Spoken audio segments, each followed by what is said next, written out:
Hello and welcome everyone to the 5G Factor. I'm Ron Westfall, Research Director here at the Futurum Group, and I'm joined here today by my distinguished colleague, Steven Dickens, our VP and Practice Lead for all things cloud.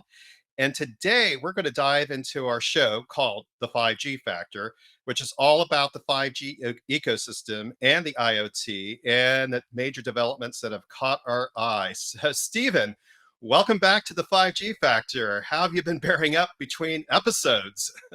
It's been good, Ron, and you always say the nicest things when you welcome me to these show. You're always such a gentleman. But now, looking forward to another episode here. We've got a packed docket of things to talk about, so I'll let you get us straight into it. Right on. And many thanks, Stephen. And yes, let's dive right in. A major issue I'm seeing for the global 5G market is sustainability and how the 5G ecosystem players are advancing sustainability as well as their environmental, social, and governance goals. Also, as we commonly see it as ESG. Now, from my viewpoint, communication service providers or CSPs are now better positioned to fulfill their sustainability goals and missions. And that includes naturally those ESG objectives. And that is through actively managing a diverse range of ESG matters, including providing equitable access to connectivity. Obviously, bridging the digital divide is a huge objective for all of society. And integral to fulfilling these sustainability goals is the ongoing commitment by CSPs to prioritize responsible business practices that promote accountability, transparency, and ethical conduct in meeting these sustainability goals. Now, so for 2023 and beyond, I see mobile operator 5G sustainability initiatives hitting their full stride. And the potential of the 5G standalone networks that are expanding can deliver even more the network wide and ecosystem support needed to innovate 5G networks and spur 5G driven sustainability. I also find that mobile operators, their executive teams, and their decision makers are expanding oversight on the execution and fulfilling these sustainability goals. And that includes the promotion of cross functional collaboration between technical and sales and marketing units.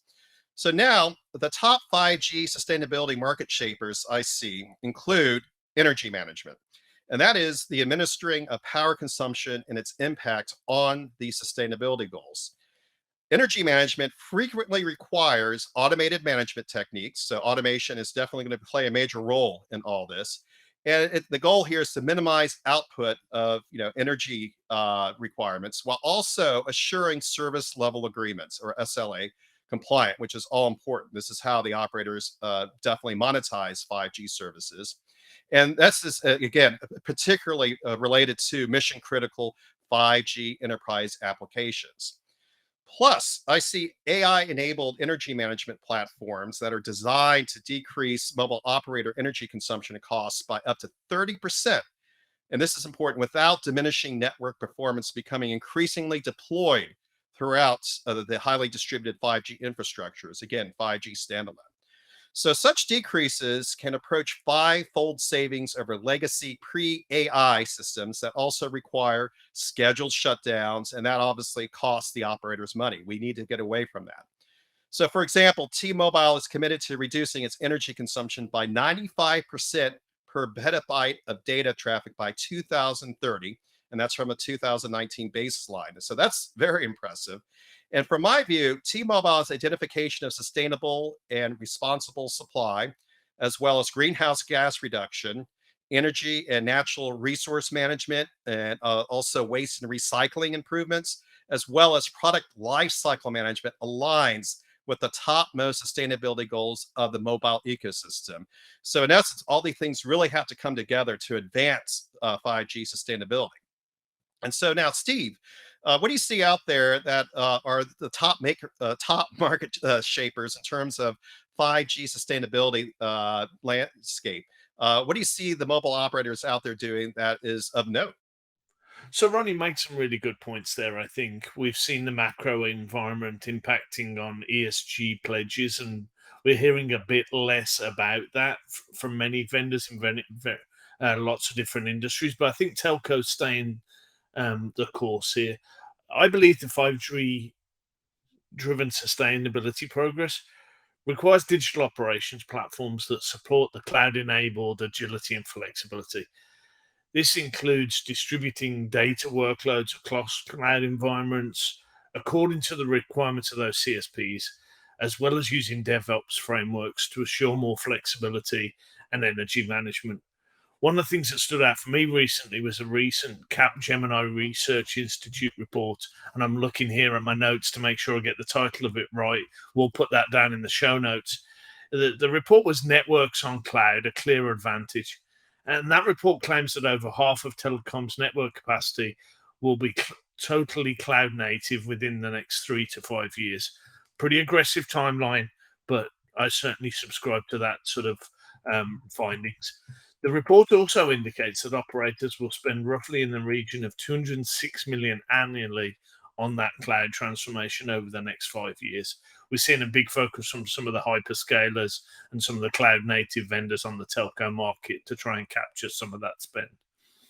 But really, the way I'd summarize this is organizations are getting in early on a shift to cloud native, and they're most likely to realize value in the terms of economics and environmental sustainability. So it not only hits their goals, but it hits their FinOps goals as well. And telco cloud is set to yield that sustainability benefits just from lower facility emissions, if nothing else. It's reduced physical hardware footprints, less power usage, auto scaling of network on demand. One of the key characteristics of the cloud is the ability to spin it up and down, managing mobile towers, power consumption, and bringing AI and machine learning not only to the infrastructure but to the operations.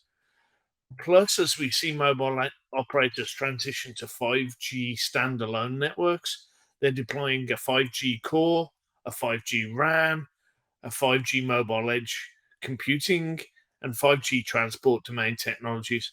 And I think all of those are going to be critical to network-wide 5G sustainability targets as we look forward. Yeah, I love that example that you cited, Steve, the Capgemini report. I think it definitely brings out a very important point is that the cloud is going to play a huge role, hybrid cloud, as well as all the cloud distributed implementations that are going to be needed to make this happen. And with that in mind, Steve, what are you seeing in terms of the top 5G sustainability criterion? That is, what do you see having the most priority across the mobile operator and 5G network decision makers out there? I see meeting ESG reporting requirements as embedded in the global reporting initiative. We're seeing that it's the GRI, and then another report and set of standards we're seeing is Sustainability Accounting Standards SASB. CSPs can burnish and equally importantly market those sustainability credentials of their 5G builds as they look to win enterprises and the end users and consumers. One near and dear to my heart is Vodafone. I think they're the fifth or sixth largest company in my home country, so hold them dear to my heart. Um, Vodafone's committed to supporting the delivery of the UN Sustainable Development Goals, or SDGs, across its sustainability initiatives. Specifically, Vodafone's focused on its planet pillar targets, which will reduce environmental impact by reaching net zero emissions across its entire value chain, aiding customers in reducing their own carbon emissions by 350 million tons by 2030, and driving action to reduce device waste and progressing against its own target to reuse, resell, or recycle 100% of network waste. I mean, I think those are just critical as we look at where everything's going with climate change, where the market's going. I think those are bold and sort of stick with what I know from Vodafone. We're also seeing organizations and CSPs gain sustainability progress through encouraging individual units and corporate functions to integrate relevant 5G goals into their strategic sustainability and business planning while holding themselves accountable. This takes on paramount importance as 5G supports more concurrent connections and greater data throughput than the prior generations. That's just going to result in more energy demands to scale much larger traffic loads and processing more intricate tasks swifter. So, I mean, you look at that as the backdrop. It's absolutely crucial that some of the CSPs, the vendors, and everybody in this ecosystem focuses on their ESG goals. Yeah, excellent point, Stephen. And I endorse the shout out to Vodafone, obviously a home country fave. And yeah, no, I see them definitely executing on their plan, and that's why I think they definitely merit that attention. And in addition, I believe to help optimize 5G sustainability outcomes, the CSPs need to show commitment toward investing in clean, renewable energy sources such as solar and wind. And I believe through a specific pledge to use clean energy, I believe that CSPs can accelerate the fulfillment of their sustainability goals while also stimulating the energy efficiency of their 5G builds. And we already touched on 5G standalone as being essential, really, to advancing 5G sustainability. Now, for example, I'm going to turn back to T-Mobile because they were the first operator in the US to attain Renewable Energy 100 recognition as verified by the Climate Group. And T-Mobile achieved this because it's quite simply invested in energy, renewable energy, as a priority, and that included agreements with multiple virtual power plants and other initiatives that came together to allow them to attain that recognition. So that I think is important. Also, notably, for example, 36.3% of the Orange Group's electricity originates from renewable sources. So, Orange, I think, definitely also gets a shout out here.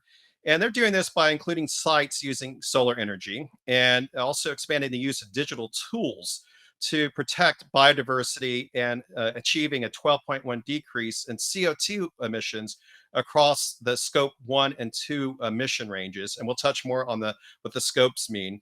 And those scopes have been set forth by the 2001 Greenhouse Gas Protocol. And this is something that is driving a lot of this, in terms of specifically carbon dioxide emission reductions or CO2, and hitting them as part of an integral plan, a strategic plan to achieve these sustainability objectives. And so now, Stephen, let's drill down on another aspect of 5G sustainability, and that is the priorities and the strategies that we're seeing out there. And so, from your perspective, what are you seeing out there that is topping, the priority list of the key players out there? Well, I think you mentioned it there. I think the CSPs have got to think broader than just within the confines of their organization. They've got to Hmm. think about Right. sustainable supply chains more broadly. So, those operators and CSPs have got to put more emphasis on ensuring their wide and diverse network of suppliers abide by sustainable supply chain practices. It's not enough for them just to keep themselves accountable. They've got Hmm. to keep their entire supply chain accountable. And this includes the expectation of sharing the value based commitment of fulfilling sustainability programs, as well as abiding by supplier codes of conduct that govern supplier conduct in areas such Hmm. as reducing greenhouse gases and some of those emissions, water use, responsibly sourcing materials, in some parts of the world protecting human rights and Hmm. mutually assured customer care. I think all of those are kind of bold and things we should be holding these organizations to account on. We see the best operators kind of not only doing that to themselves, but also everybody else in their supply chain. Yeah, I believe those are excellent examples, Stephen. And for my part, let's turn back to the scope 1 through 3 emissions and what they mean as promised. Now, for my part, I see that the operator is focusing more on scope 1 through 3 greenhouse gas reduction definitely is essential. Now, through the commitment to these reductions, I believe CSPs are able to validate their sustainability strategies, and that includes certainly countering overall climate degradation. Again, getting that strategic, broad perspective into place, but also by making these cuts across scopes 1, 2, and 3. And specifically, scope 1 is the direct emissions that are generated from the CSP facilities themselves. So they have the most control over that aspect. And that's one that, that's a good starting point for them to demonstrate their progress overall. And scope two is the indirect emissions from purchased electricity that is required to power all the mobile operator facilities. So I invoke the T-Mobile example. That's how an operator can proceed. That is definitely making agreements with, for example, virtual power plants, but also investigating, exploring ways to leverage renewable energy across the entire organization.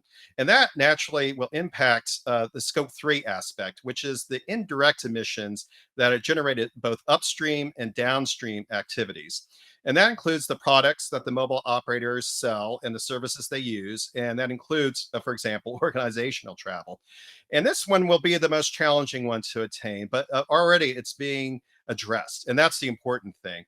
Because I think one thing that we're seeing with the operators we invoked is that they are looking at this as an ecosystem wide responsibility. So, yes, they're going to do their part, but they're also going to encourage and lobby their partners and other players that are integral to supply chains and so forth to also play a role and to up their game, if you will, to fulfilling the sustainability goals. And so as a result, we see that the greenhouse gas protocol organization is going to play a key role in how all this progresses.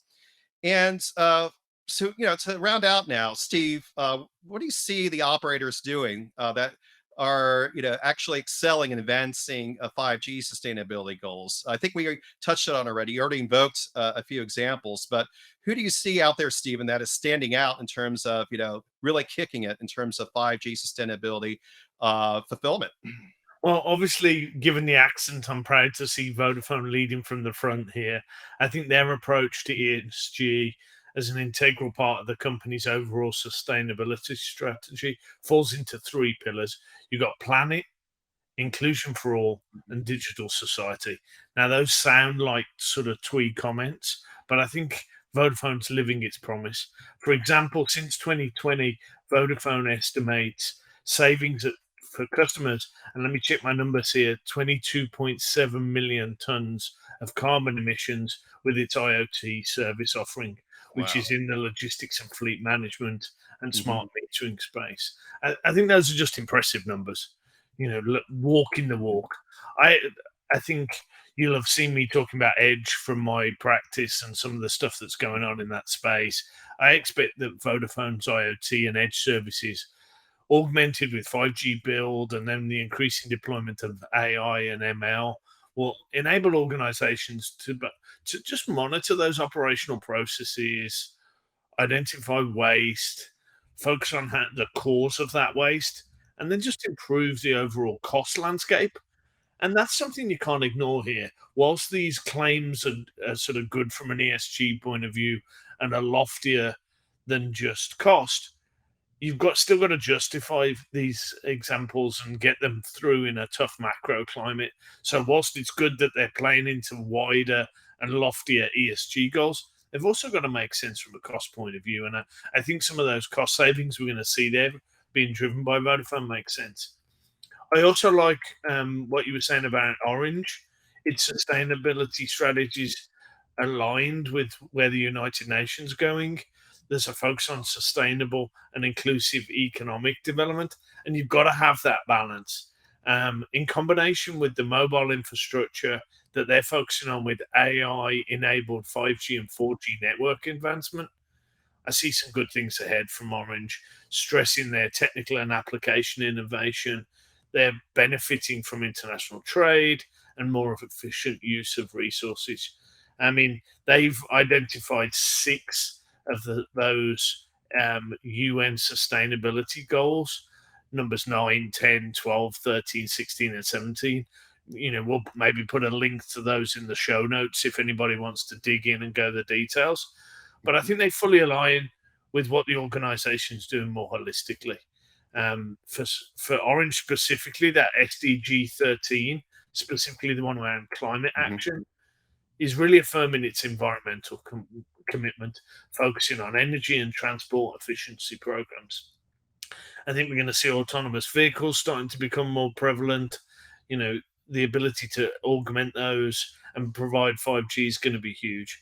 And the other piece for me was the switching of renewable energy, as well as integrating recycle driven, what's been commonly called as this circular economy Right. into operations. And then also from eco design, mobile Mhm. recycling, that waste recovery. I think they're just all positives. So I think good to see a couple of European operators. Maybe not as big a fan of the French as I am of the British, for obvious reasons that our listeners will pick up from this accent. But all joking aside, good to see a couple of European operators leading from the front. And I wonder whether that's because of stricter regulations in the EU and in Europe in general. I wonder whether that's a factor here, but maybe you know more about this space than I do, Ron. Well, Steve and I, those are excellent examples. I agree with them wholeheartedly. And I think bring out an excellent point. I believe within the EU, yes, they are kind of pace setting it, if you will. What are the sustainability programs, the sustainability initiatives that will work best? And that was certainly a major takeaway from Mobile World Congress Barcelona. It was quite evident that the European community, including naturally the European operators, are arguably further along. But yeah, I think there are other operators in parts of the world that are definitely on pace as well, and also gleaning some valuable takeaways with what's going on in the EU community. And to reinforce the EU theme, I would like to bring in a new operator that we haven't talked about in the episode yet, and that is Telefonica. Hmm. And the reason why I'm doing that is because Telefonica, like Vodafone and like Orange, operates in multiple countries. Specifically, they operate in 12 of them, and they offer their services and digital solutions in more than 170 countries when you add their strategic partner agreements. So clearly, this is going to have an impact globally on what Telefonica does. And thankfully, they are. As we can see, Telefonica sustainability and ESG objectives will have multi-regional impact, not just within the EU, but they also are definitely on the bandwagon in prioritizing using renewables, reducing CO2 emissions, and that's across every level of economic activity. That is, the scope 3 emissions that we touched on. And what I think is interesting is that they're really focusing on the most polluting industries. So they're not, kind of taking the low hanging fruit to tackle their mission.